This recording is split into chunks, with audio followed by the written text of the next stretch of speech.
नमस्कार, बहुत स्वागत है आपका। आप देख रहे हैं यूपी मांगे उत्तर और मैं हूं आपके साथ मृदुल शर्मा। देश भर में एकदम से कोरोना संक्रमण की रफ्तार बढ़ने लगी है। महाराष्ट्र, मध्य प्रदेश, राजस्थान, छत्तीसगढ़ के बाद अब उत्तर प्रदेश में भी कोरोना की नई लहर का असर दिखने लगा है। लगातार मामले बढ़ते जा रहे हैं। अब तक कोरोना काल में अपनी तैयारियों से डब्ल्यूएचओ की तारीफ पा चुकी योगी सरकार एक बार फिर से कोरोना को लेकर एक्टिव हो गई है। कई जगह पर नाइट कर्फ्यू लगाया गया है तो कई सारे स्कूलों में भी सख्ती बरती गई है और 11 अप्रैल तक उन्हें बंद करने का आदेश दे दिया है। कुछ जिले ऐसे हैं जहां पर सख्ती ज्यादा बरती जा रही है। उधर विपक्ष सरकार की तैयारियों से संतुष्ट नहीं है और सवाल खड़े कर रहा है।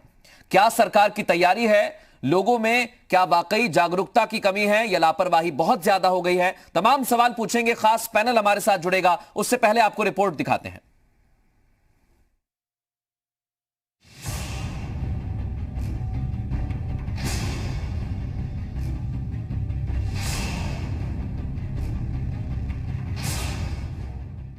कोरोना को लेकर एक बार फिर पूरे देश में सख्ती बरती जा रही है। महाराष्ट्र से लेकर मध्य प्रदेश तक, छत्तीसगढ़ से लेकर दिल्ली तक हर जगह एहतियाती कदम उठाए जा रहे हैं। और अब उत्तर प्रदेश में सरकार कोरोना को लेकर अलर्ट हो गई है। इसी कड़ी में आज मुख्यमंत्री योगी आदित्यनाथ ने अधिकारियों के साथ बैठक की, जिसमें कोरोना संक्रमण की रोकथाम के लिए बचाव और उपचार की प्रभावी व्यवस्था बनाए रखने के निर्देश दिए गए हैं। सरकार ने कुछ शहरों में ज्यादा सख्ती बरती है, जिसमें लखनऊ, कानपुर नगर, मेरठ, वाराणसी, प्रयागराज, गाजियाबाद और आगरा शामिल हैं। इन जिलों में खास सावधानी बरतने के निर्देश दिए गए हैं। इसके साथ ही कक्षा 1 से 8 तक के स्कूल 11 अप्रैल तक बंद रहेंगे। साथ ही सभी परिषदीय और निजी स्कूल भी बंद रखने के आदेश दिए गए हैं। कोरोना को लेकर जागरूकता अभियान चलाने का मुख्यमंत्री ने आदेश दिया है। टीकाकरण की रफ्तार को लेकर भी सीएम ने समीक्षा की। वैक्सीनेशन के लिए भी लोगों को जागरूक करने का काम शासन प्रशासन करेगा। कोरोना संक्रमण के बढ़ते हुए खतरे को देखते हुए माननीय मुख्यमंत्री योगी आदित्यनाथ जी ने व्यापक आदेश और निर्देश जारी किए हैं। टेस्टिंग, ट्रैकिंग और ट्रीटमेंट को प्रभावी करने के निर्देश दे दिए गए हैं। साधन और संसाधन की पर्याप्त उपलब्धता है जिससे संक्रमण को रोका जाए। जो जिले ज्यादा संक्रमित हैं, ज्यादा प्रभावी जहां संक्रमण हो रहा है, लखनऊ, कानपुर, मेरठ आदि जिलों को ज्यादा सतर्क रहने के निर्देश दिए गए हैं। साथ ही साथ जनता से भी अपील है कि वो मास्क लगाए, सोशल डिस्टेंसिंग का पालन करे। इधर शासन और प्रशासन अलर्ट पर है, तो वहीं विपक्ष ने भी एहतियात बरतने की सलाह देते हुए सरकार को घेरा। सपा ने टेस्टिंग बढ़ाने की हिदायत दी तो कांग्रेस ने सरकार को कटघरे में खड़ा किया और कहा कि सरकार जश्न मना रही है और जनता महामारी से परेशान है। उत्तर प्रदेश की सरकार को अभी से हाई अलर्ट हो जाना चाहिए। ज्यादा से ज्यादा टेस्टिंग करनी चाहिए और तत्काल डॉक्टर्स की, एक्सपर्ट्स की टीम को तुरंत तत्काल प्रभाव से बनाना चाहिए। पिछली बार की तरह नहीं कि जब टीम 11 बनी थी माननीय मुख्यमंत्री जी की, तो उसमें एक भी एक्सपर्ट डॉक्टर नहीं था। और जब मुख्यमंत्री जी मीटिंग लेते थे तो उसमें जो आईएएस अधिकारी थे टीम 11 में, वो वीडियो गेम खेलते हुए पाए जाते थे। इस पे हम ये भी कहना चाहेंगे कि जिस तरह से क्वारंटीन सेंटर में सांप निकल रहे थे और छतें फट रही थी, कम से कम इस बार वो स्थिति नहीं होनी चाहिए। सरकार जश्न मनाने में मशगूल है और आम आदमी कोरोना महामारी से पीड़ित होता जा रहा है, तो कहीं ना कहीं राज्य सरकार फेल होती नजर आ रही। आम आदमी को वैक्सीन कब मिलेगी, ये बड़ा सवाल उठता है।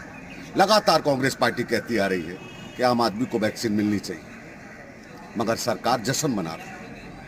आखिर 1 साल से कोरोना महामारी से पूरा देश पीड़ित है, मगर मुख्यमंत्री के लंबे चौड़े दावे, स्वास्थ्य मंत्री का पता नहीं है, श्रम मंत्री का पता नहीं है, सरकार का पता नहीं है। आखिर योगी सरकार जिम्मेदारी कब निर्वाह करेगी? शहर से लेकर ग्रामीण इलाकों तक कोरोना की रफ्तार थमते ही लोगों का काम भी अब पटरी पर लौटा ही है कि कोरोना के नए स्ट्रेन और सेकंड फेज ने दस्तक दे दी है। अब हमको, आपको, सभी को सजगता के साथ संक्रमण की रोकथाम के लिए जागरूक होना पड़ेगा। साथ ही शासन प्रशासन को भी वैक्सीनेशन की रफ्तार बढ़ानी होगी, जिससे कोरोना को हराने में मदद मिल सके। ब्यूरो रिपोर्ट, जी मीडिया।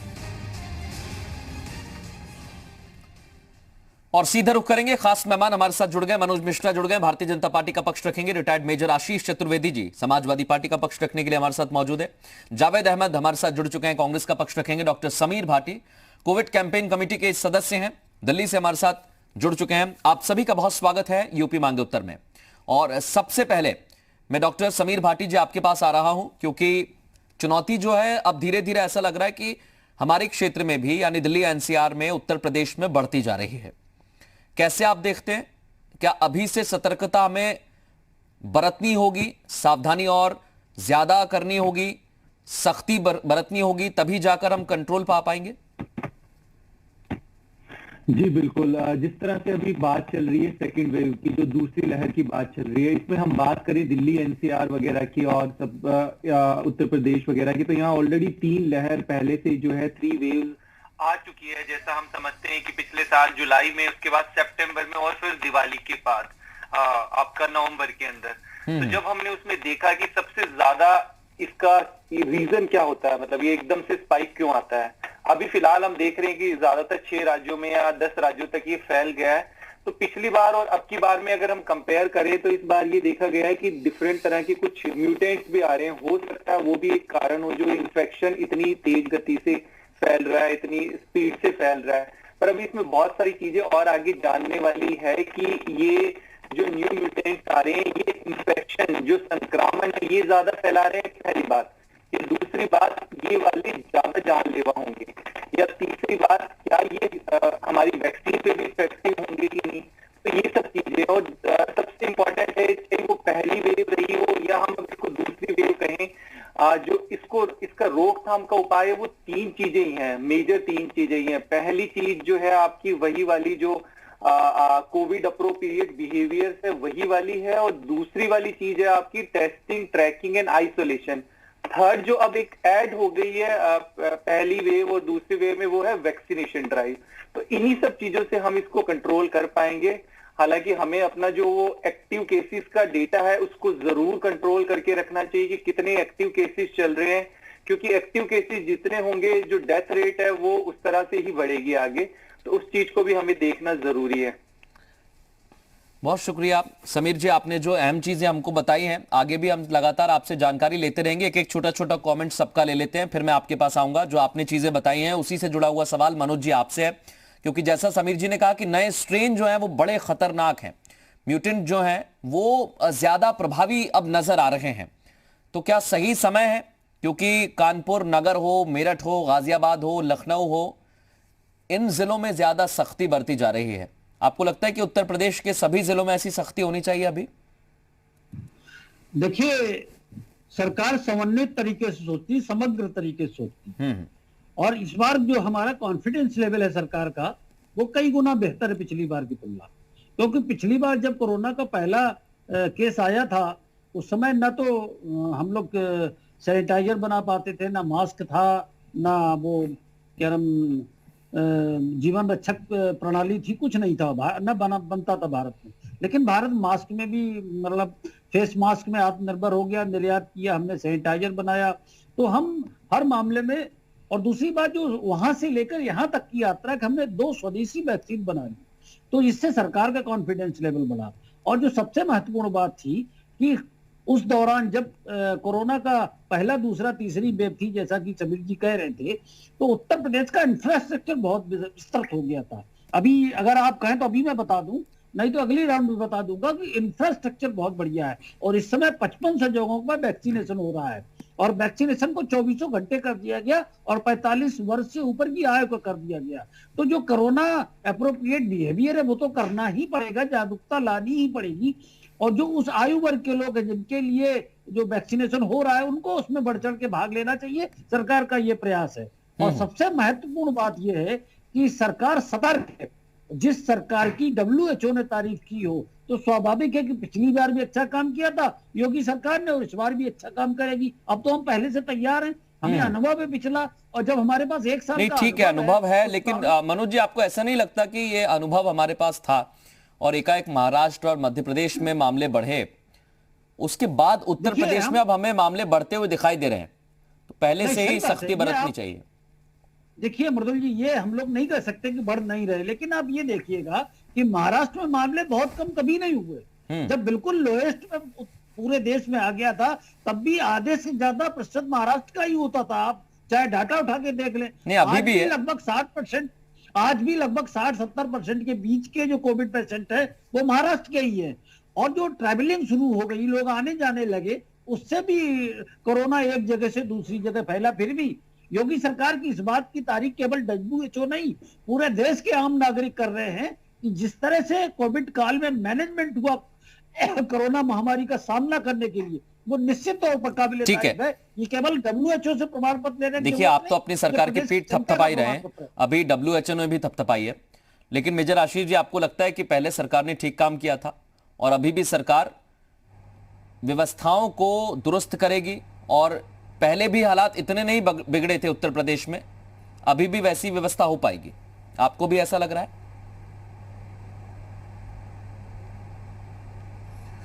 देखिए, सरकार जो हमारे भारतीय जनता पार्टी के साथी हैं वो अपनी सरकार की तारीफ तो कर रहे थे। ठीक है, उन लोगों ने प्रयास किया, अच्छा प्रयास किया, अच्छी बात है, लेकिन जितना करना चाहिए था मैं समझता हूँ अभी उतना प्रयास नहीं किया। और यहाँ ये भी बताना चाहूँगा कि उत्तर प्रदेश के अंदर जो स्वास्थ्य सेवाएं हमारी सरकार के द्वारा दी गई थी, जैसे अनेक अस्पताल दिए गए, एम्बुलेंस सर्विस दी गई, उनका बहुत बड़ा योगदान रहा इस कोरोना की जो महामारी है इसको रोकने में। आज जिसका श्रेय मौजूदा सरकार ले रही है, तो उसमें कहीं ना कहीं उन चीज़ों का योगदान रहा।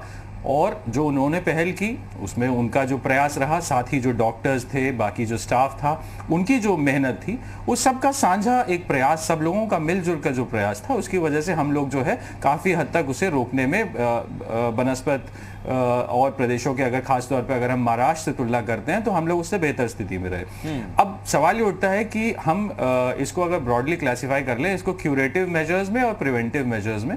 तो अगर हम इसके क्यूरेटिव मेजर्स पे जाएं तो क्यूरेटिव मेजर्स में आज हमारे पास वैक्सीन हैं। तो मैं समझता हूं अगर हमारे पास वैक्सीन है तो ज़्यादा से ज़्यादा ये पहल सरकार करे कि ज़्यादा से ज़्यादा लोगों को जो है वैक्सीन लगाने के लिए जागरूक किया जाए, उनको किसी भी तरीके से उनके जो आशंकाएं उनको दूर करते हुए, जिससे ज़्यादा से ज़्यादा जब वैक्सीन लोग लगवाएंगे तो मैं समझता हूँ आने वाले समय में हम इसको रोक पाएंगे कहीं ना कहीं। और जो प्रिवेंटिव मेजर्स हैं जो अभी जैसे हम लोग देखते हैं। मेजर आशीष जी, आपने पहले भी वैक्सीन को लेकर मेरे साथ कई सारी चर्चाएं की हैं, और वैक्सीन की जब बात आती है तो फिर सरकार ही क्यों, विपक्ष को भी कहना चाहिए कि आप वैक्सीन लगवाएं। ऐसे कई सारे विपक्ष के बड़े नेता हैं जिन्होंने लगवाई है।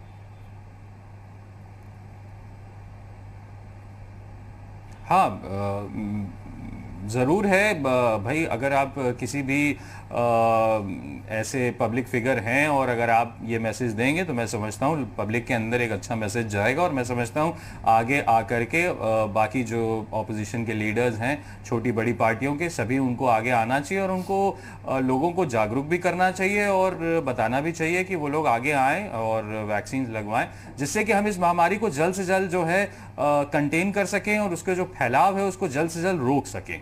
ठीक, मैं जावेद अहमद साहब आपके पास आ रहा हूँ, क्योंकि कांग्रेस की तरफ से कहा गया कि सरकार जश्न मना रही है, लोग महामारी से त्रस्त हैं। क्या पहले ठीक व्यवस्थाएं नहीं की थी सरकार ने और अब भी नहीं कर पा रही है?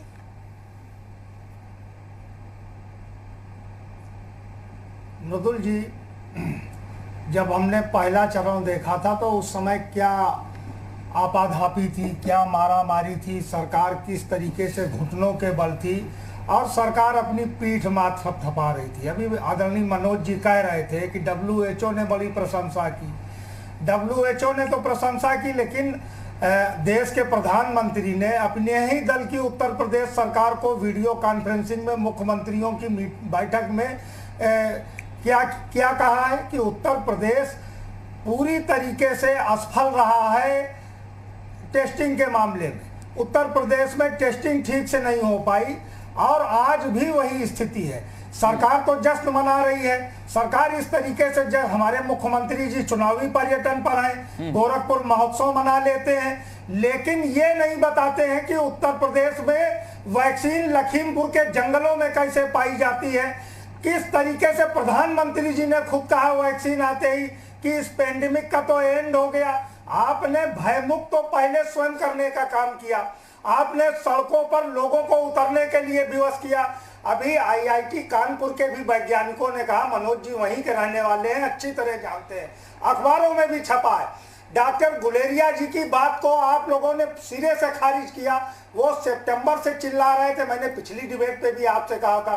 अब तो आईआईटी कानपुर के भी वैज्ञानिकों ने कहा, भाजपा के एक हमारे साथी प्रवक्ता ने कल कह दिया कि वो वैज्ञानिकों की राय हम नहीं मानते, एक चैनल पे डिबेट पे। ये किस तरीके से अपमानजनक है कि कोई चेतावनी आ रही है।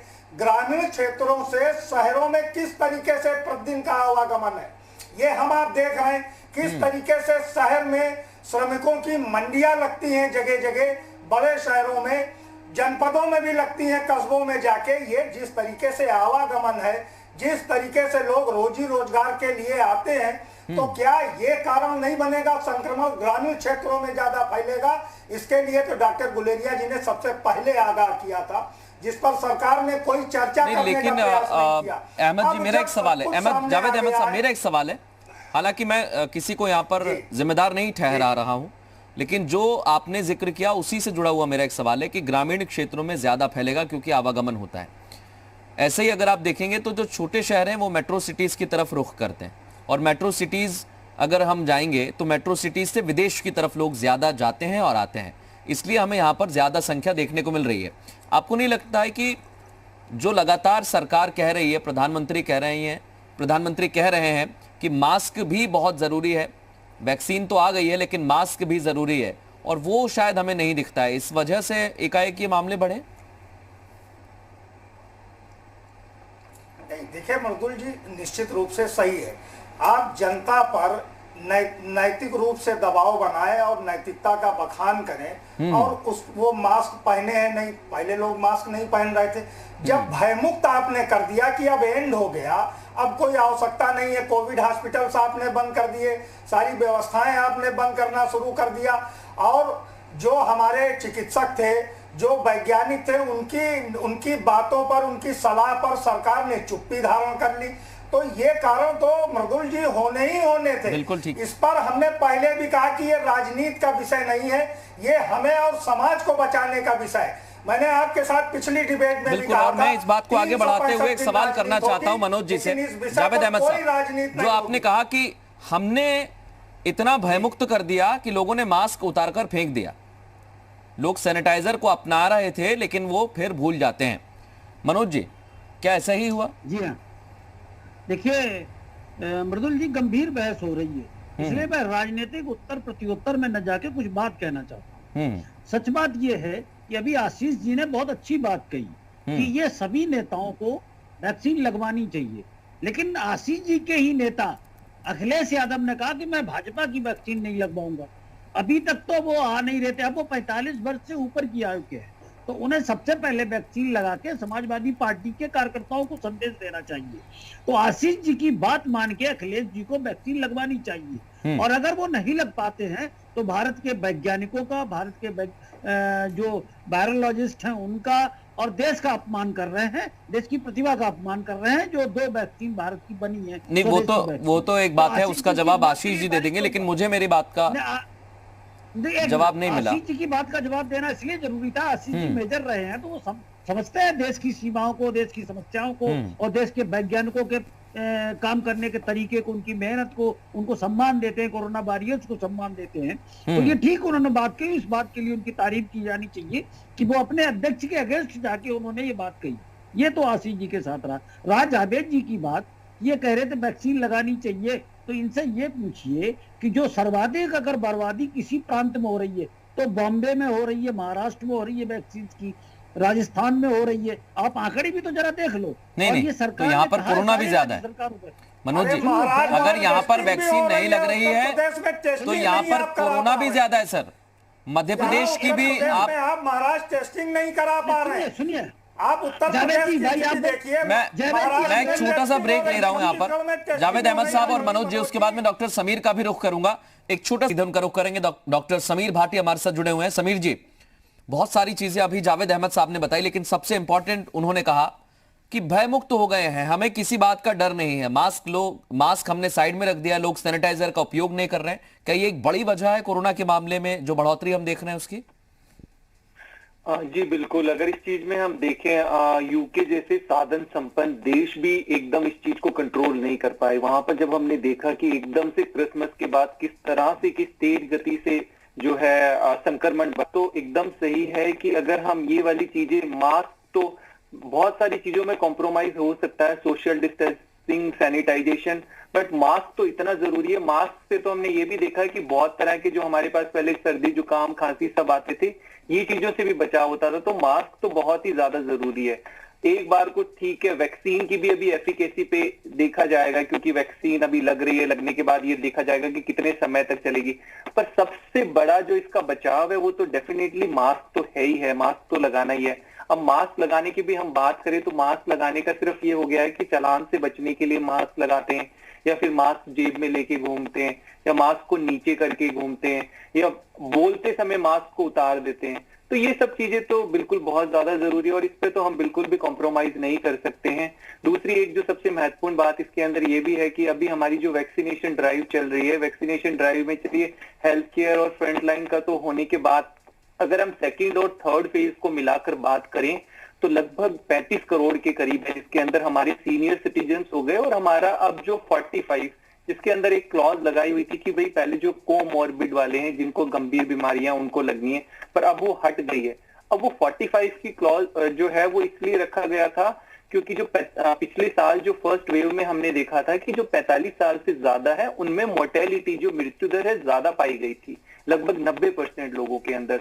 तो इसलिए अभी हमें मोर्टेलिटी को तो बिल्कुल रोकना ही रोकना है। इसलिए 45 के करीब जो हमारा एज ग्रुप है उनको तो हमें बहुत ज्यादा अवेयर करके किसी भी तरह से वैक्सीनेट करना बहुत ज्यादा जरूरी है, क्योंकि जो सीनियर सिटीजन का भी है, मुझे जहां तक मैं समझता हूँ 13 करोड़ के करीब का डेटा है, जिसके अंदर अभी 3 करोड़ के करीब हुए हैं। तो अभी सबसे बहुत महत्वपूर्ण है कि हाँ, हमारे पास समय है और हम वैक्सीनेशन ड्राइव को और स्पीड अप करें, क्योंकि 2 हमारे पास वैक्सीन है जिनका सेफ्टी बिल्कुल है और उनकी एफिकेसी भी पाई गई है। हाँ, कुछ चीजें ऐसी आ रही है कि ठीक है, वैक्सीन लगने के बाद पॉजिटिव आ रहा है, तो पॉजिटिव आना, इन्फेक्शन होना एक अलग बात है, पर सीवियरिटी होना एक अलग बात है कि बीमारी की गंभीरता नहीं हो रही।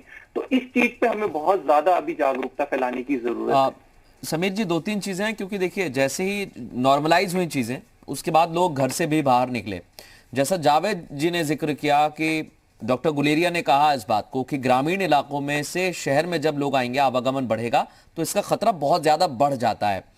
क्या हम ये मानकर चलें कि जो नया स्ट्रेन है वो ज्यादा कंटेजियस है, ये एक बड़ा कारण हो सकता है, इसलिए उसका प्रभाव भी हम ज्यादा देख रहे हैं? जी जी, देखिए इसमें वायरस है वो म्यूटेट तो करता ही करता है, अपना स्वरूप बदलता रहता है। पर अगर हम इसमें अभी फिलहाल बात करें तो 3 तरह के वायरस है जिनको हमने कहा है कि वेरिएंट ऑफ कंसर्न, मतलब वो थोड़ा चिंता का विषय है, जिसके अंदर एक यूके वेरिएंट हो गया है, एक आपका साउथ अफ्रीकन वेरिएंट हो गया, एक ब्राजीलियन वेरिएंट हो गया। तो जो यूके वेरिएंट जो हमने देखा, यूके वाला, वो ज्यादा संक्रामक है, जिसका पंजाब में हमने देखा कि वहां पे जब जीनोम सीक्वेंसिंग हुई तो पाया गया कि वहां पर यूके वेरिएंट है। तो इन सब चीजों का तो बिल्कुल हमें ध्यान रखना ही रखना है। और अभी जो भी पॉजिटिव केसेस भी आ रहे हैं उनमें से 5% केसेस का जीनोम सीक्वेंसिंग हो रहा है, यही पता लगाने के लिए कि इस तरह के जो हमारे वेरिएंट है वो तो ज्यादा नहीं है। तो ये सब चीजों पे भी अभी बिल्कुल काम चल ही रहा है। अब मैं सख्ती पर आ जाता हूं। अगर मनोज जी सब कुछ ठीक चल रहा है तो फिर हमें बनारस में नाइट कर्फ्यू लगाना पड़ा। आप सोचिए, ऐसी स्थिति बन गई, हमें स्कूलों को बंद करना पड़ा। मृदुल जी, ये एहतियातन कदम उठाए गए हैं। आप ये देखिए कि अगर हम एहतियात नहीं बरतेंगे तो इस तरह की जो रेट्स हैं, पॉजिटिविटी रेट्स बढ़ेगी और ये इतनी ज्यादा बढ़ जाएगी कि और कोविड पेशेंट निकलने लगेंगे। तो ये एक एहतियातन कदम है कि, और मुझे जहां तक जानकारी है कि बच्चों में इम्यूनिटी कम होती है, इसलिए जो प्राइमरी स्कूल्स हैं कक्षा 5 तक, कक्षा 8 तक, उनका 11 अप्रैल तक बंद किया है। ये सोच समझ के किया गया। दूसरी बात कि जो नाइट कर्फ्यू की बात कर रहे हैं, धीरे धीरे आप ये देखिए कि फ्रांस में तो 1 महीने का कर्फ्यू लगा दिया गया, लॉकडाउन। अब हमें जान है और जहान है के बीच में डेवलप करना पड़ेगा अपने को, और ये मानना पड़ेगा कि जो ये कोविड-19 है ये जाने वाला नहीं है, इसका सामना किया जाना चाहिए। तो इस सामना करने की स्ट्रेटजी, नहीं, अगर इसे एक बीमारी के तौर पर लेंगे मनोज जी, इसे बीमारी के तौर पर हम लें तो फिर बाकी, क्योंकि काम एकदम से रुक जाते हैं। आप देखिए, जब कुछ समझ नहीं आता सरकारों को तो लॉकडाउन कर देती है, नाइट कर्फ्यू लगा देती है, उससे बहुत सारी चीजें प्रभावित होती हैं। आपको लगता है कि 9 बजे दुकान बंद हो गई, हमने तो एहतियात के कदम उठा लिए, लेकिन इससे नुकसान भी बहुत होता है। देखिए, सरकार का लक्ष्य ये होता है कि व्यक्ति की जिंदगी भी बची रहे और आर्थिक कारण से किसी को नुकसान ना हो, उसके बीच का रास्ता निकाला जाता। वैसे तो अगर सक्षम होता देश या कोई दुनिया का देश सक्षम होता तो हर समय आप लॉकडाउन लगाए रखते, साल भर लॉकडाउन और लगा लेते, कोई अंतर नहीं पड़ता। लेकिन हर समय ये विचार करना पड़ता है कि देश की बहुसंख्यक आबादी कमजोर है, गरीब है और अपना हैंड टू माउथ है, उसको ध्यान में रखिए। अब देखिए, आपको हिदायत तो समाजवादी पार्टी ने भी दी कि आप टेस्टिंग की संख्या बढ़ा दें, हालांकि आपने कुछ आंकड़े पेश किए। अब मैं टेस्टिंग को लेकर एक सवाल आपसे करना चाहता हूं, फिर मेजर आशीष जी और जावेद साहब के पास जाऊंगा। कहिए। जी हाँ, मुझे ये कहना था मृदुल जी कि अखिलेश जी एनवायरमेंटल इंजीनियर है और वैज्ञानिक साइंस की बैकग्राउंड से आते हैं, टेक्नोलॉजी की बैकग्राउंड से आते हैं। वो ऐसी बात करेंगे, ये देश तैयार नहीं था सुनने को, ये प्रदेश भी तैयार नहीं था। और मेरे ऐसे कई समाजवादी मित्र हैं, वो कह रहे हैं वैक्सीन नहीं लगवाएंगे क्योंकि अखिलेश जी नहीं लगवा रहे। तो ये जो उन्होंने मैसेज दिया है, ये मैसेज बड़ा गलत चला गया। तो इस बात की चिंता पूरे देश में है कि भाई असदुद्दीन ओवैसी सदैव सरकार के विरोध में बोलते हैं, लेकिन वैक्सीनेशन करवाते हैं और उसकी वीडियो वायरल करते हैं, फोटो वायरल करते हैं। तो ये देश की समस्या है, ये आम नागरिक की समस्या है, किसी को राजनीतिक। अब देखिए, जो जानकारी आ रही है मनोज जी, वो इसके इतर अगर हम देखें तो बहुत भयावह हैं। जो महाराष्ट्र, दिल्ली, मध्य प्रदेश और राजस्थान के आंकड़े हम देख रहे हैं, वो वाकई में भयावह हैं। एकाएक इतनी संख्या बढ़ चुकी है, लोगों की मौत हो चुकी है। मैं मेजर आशीष जी को भी चर्चा में ले आता हूं, क्योंकि आपने अखिलेश यादव का जिक्र किया और मेजर आशीष जी, आपको भी लग रहा होगा कि हाँ, हमको भी वैक्सीन लगवानी चाहिए, क्योंकि आपके भी जो परिवार वाले हैं, परिजन हैं दूर के, उन्होंने भी वैक्सीन लगवाई। इस बात की जानकारी आपने खुद ने दी थी हमें। क्या एक राजनेता के तौर पर, एक पार्टी के अध्यक्ष के तौर पर अखिलेश यादव को भी बड़ा दिल दिखाना चाहिए? पहला सवाल। दूसरा, क्या वाकई सरकार टेस्टिंग की जो बातें आ रही हैं, जैसा जावेद साहब ने जिक्र किया, लेकिन सरकार जो है वो कह रही है कि हमने सबसे ज्यादा टेस्ट किए अभी तक?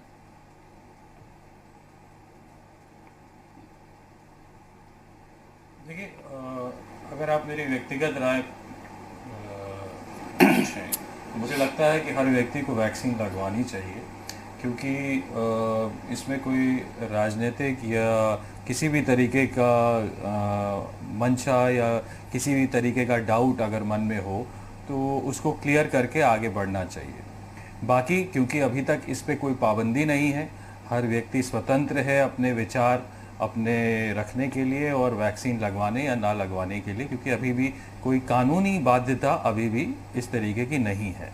तो ऐसा हमने देखा कि कई लोगों ने कहा है कि हम लोग अभी नहीं लगवाएंगे या कुछ लोग बाद में लगवाएंगे। तो बाध्यता क्योंकि अभी नहीं है कानूनन, तो उसे एक कानूनी तौर पे गलत नहीं ठहराया जा सकता है यदि कोई व्यक्ति ऐसा कहता है। लेकिन हाँ, अगर लगवाएं तो मैं समझता हूँ वो ज़्यादा अच्छा रहेगा, हम सब के लिए अच्छा रहेगा।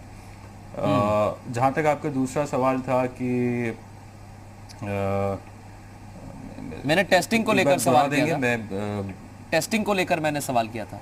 हाँ, टेस्टिंग को लेकर के जहां अभी भारतीय जनता पार्टी ऐसा कह रही है कि उन्होंने इतने टेस्ट किए, तो हमें यह भी याद रखना पड़ेगा कि उत्तर प्रदेश की आबादी जो है, अगर आप केवल ये आंकड़ा बताएंगे कि हमने इतने टेस्ट किए तो वो सुनने देखने में बहुत ज्यादा लगेगा, लेकिन उत्तर प्रदेश की आबादी भी तो उतनी ज्यादा है। यदि आप हम दिल्ली से हरियाणा से कंपेयर करेंगे कि वहां इतने टेस्ट हुए, हमारे यहाँ इतने टेस्ट हुए, पूरे राज्यों से कंपेयर किया जा रहा है, पहली बात आशीष जी। और दूसरा ये कि सरकार ने 2 जनसंख्या के हिसाब से दावे किए हैं और ये दोनों अलग हो जाते हैं। टेस्टिंग के मामले में सबसे ज्यादा है, मौत के मामले में सबसे लोएस्ट है, अगर हम जनसंख्या के हिसाब से बात करें तो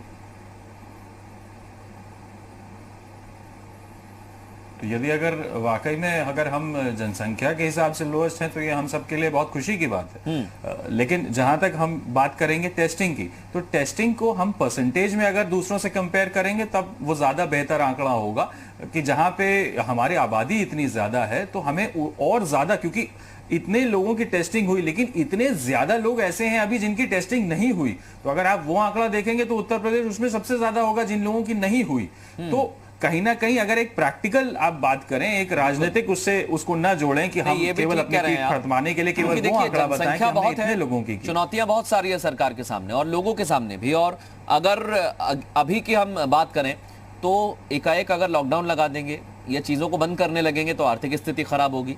अब धीरे धीरे पटरी पर चीज आई है। जावेद अहमद साहब, क्या आपको नहीं लगता कि थोड़ी बहुत ढिलाई जो सरकार ने दी है उस वजह से आंकड़े बढ़े, लेकिन अभी अभी पटरी पर ही लौटी है जिंदगी और फिर से वही स्थिति बनने लगी।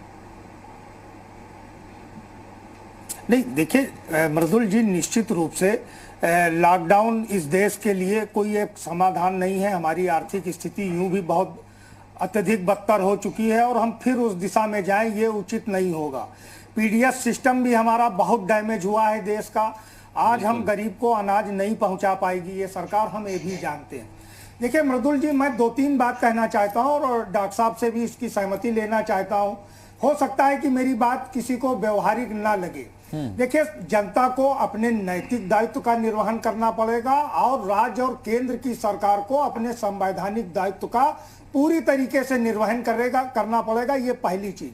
दूसरी चीज, आदरणीय मनोज जी, मेरा आपसे विनम्र निवेदन है कि मेरी बात को आप जरा सुन लीजिएगा और जवाब भी चाहेंगे। देखिए, हम देश का इंफ्रास्ट्रक्चर हमारा इतना खराब भी नहीं है। हो सकता है कि हम यूरोपीय और अमेरिकी देशों या ब्राजील के बराबर हमारा मेडिकल इंफ्रास्ट्रक्चर ना हो, लेकिन इस देश में कांग्रेस की सरकार हो या दूसरी सरकारें रही हो, उन्होंने इंफ्रास्ट्रक्चर पर काम किया है। इसको हमें सबको स्वीकार करना चाहिए। हम धार्मिक आस्था वाले देश हैं, हमारी अपनी भावनाएं होती हैं। कुंभ चल रहा है हरिद्वार में। उत्तर प्रदेश रोडवेज की बसों की यह स्थिति है कि वो उत्तराखंड की सीमाओं पर बिना जांच पड़ताल के प्रवेश कर रही हैं। मेरा एक निवेदन है, क्या सरकार को तो पहले से मालूम था कुंभ कब है? ये कोई अचानक तो नहीं आया। जो श्रद्धालु उत्तर प्रदेश से जा रहे थे उनका वैक्सीनेशन और उनकी अगर प्रॉपर टेस्टिंग पहले से हो जाती पंजीकरण करके, तो हम उत्तर प्रदेश को और बचाते। 12 राज्यों के श्रद्धालु हरिद्वार के कुंभ में पहुंचने का काम करेंगे। अभी उत्तराखंड की सरकार वहां पर बुनियादी संसाधन नहीं उपलब्ध करा पाई है। ये कल रात तक की रिपोर्ट है कि जो शौचालय है, बाथरूम है, ये तक नहीं बन पाए। तो हमें उत्तर प्रदेश की यहाँ निजी वाहनों की तो चेकिंग हो रही है, लेकिन रोडवेज की बसों की चेकिंग निश्चित रूप से नहीं हो रही है। मैं इसमें एक चीज और जोड़ना चाहता हूँ जावेद जी, मैं एक चीज और जोड़ना चाहता हूँ, क्योंकि जो राज्यों से लोग आएंगे, उत्तराखंड ने तो 12 राज्यों से अगर कोई श्रद्धालु पहुंचता है तो उसे कोविड की नेगेटिव रिपोर्ट लाना अनिवार्य कर दिया है। लेकिन हम जो उत्तर प्रदेश है, दिल्ली एनसीआर का इलाका है, वहां से कई लोग उत्तराखंड की तरफ जाएंगे। हम क्या सावधानी बरत रहे हैं? मैं वही पूछना चाह रहा हूं, हम क्या सावधानी बरत रहे हैं? उत्तर प्रदेश क्या सावधानी बरत रहा है? जनता भी जागरूक हो और सरकार भी अपना, वही पूछा मैंने, वही पूछा मनोज जी से, केवल रेवेन्यू तक। जावेद जी, वही पूछा मैंने, हूबहू वही पूछा, वही जवाब दे रहे हैं। मनोज जी कहिए। जी जी जी जी, धन्यवाद।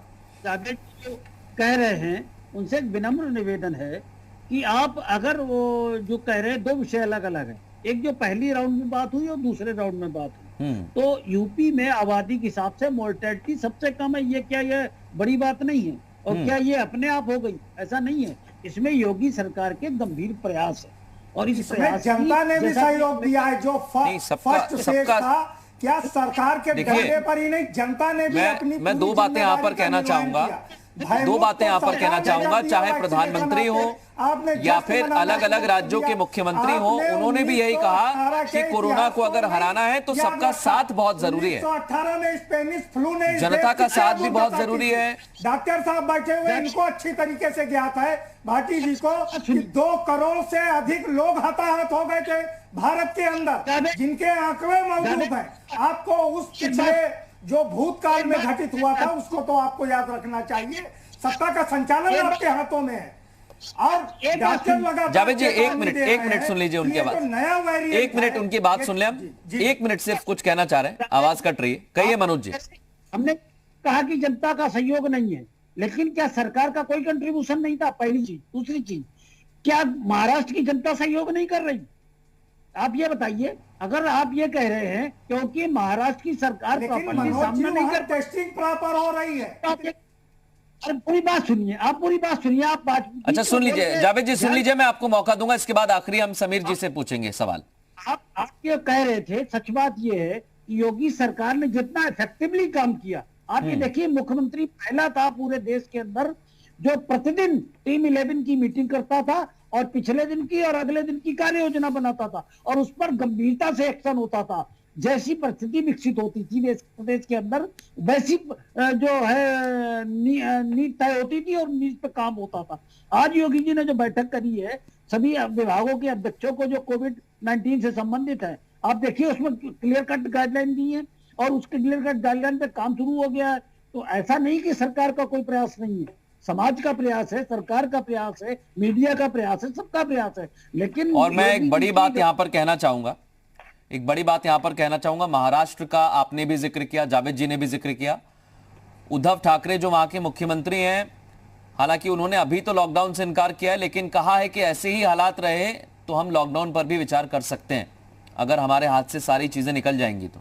और उम्मीद करता हूं कि यह स्थिति उत्तर प्रदेश में नहीं आनी चाहिए, उत्तर प्रदेश का देश के किसी भी राज्य में नहीं आनी चाहिए, यही हम उम्मीद करते हैं। इसलिए सावधानी बहुत जरूरी है। डॉक्टर समीर, नया स्ट्रेन है, नया जैसा आपने कहा कि म्यूटेट करता है, लोगों से आप क्या कहना चाहेंगे? क्योंकि सरकार के साथ लोगों की भी जिम्मेदारी होती है। हालांकि लोग भी, अब कई लोग ऐसा कहते हैं कोरोना नहीं है, कई लोगों को हमने ऐसा भी सुना है कि अब मास्क नहीं लगाएंगे तो कुछ नहीं हो जाएगा, उनसे क्या कहना चाहेंगे आप? देखिए, इसमें सबसे ज्यादा तो मैं अपनी युवाओं को कहना चाहूंगा, क्योंकि अभी हम जो दूसरी लहर में देख रहे हैं सेकेंड वेव के अंदर सबसे ज्यादा जो इन्फेक्टिविटी युवाओं के अंदर ही देखी गई है। जो हमारा 18 साल से लेके और 40 साल तक का ग्रुप है, और उनके लिए तो अभी हमारी ड्राइव में वैक्सीनेशन भी नहीं आई है।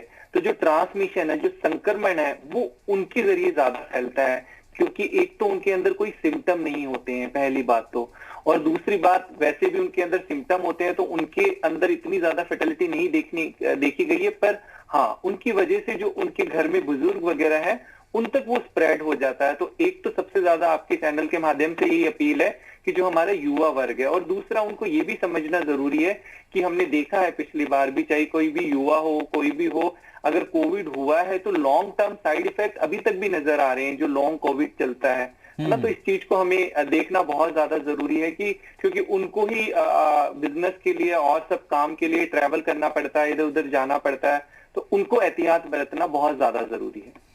बिल्कुल समीर जी, एहतियात बरतना बहुत जरूरी है और यही हम उम्मीद करते हैं। जैसा मनोज जी ने कहा, मेजर आशीष जी ने कहा कि वैक्सीनेशन भी लगाना बहुत अहम है, और जावेद साहब ने कहा कि भयमुक्त नहीं होना है, थोड़ा सा भय रहेगा, क्योंकि आपके घर में कोई बुजुर्ग होगा, कोई बच्चे होंगे, महिलाएं होंगी, तो उनको ज्यादा खतरा है। उन्हीं के लिए कम से कम आप जो सावधानी बरतने के लिए कहा जा रहा है उसका उपयोग करें, मास्क लगाइए, सैनिटाइज भी कर लीजिए, इससे आप ही साफ सुथरे रहेंगे, आपको ही कोई बीमारी नहीं होगी। यही हम उम्मीद करते हैं, अपील करते हैं, ताकि उत्तर प्रदेश में ऐसी स्थिति ना बने। बहुत शुक्रिया आप चारों मेहमानों का इस खास विषय पर चर्चा करने के लिए। एक छोटा सा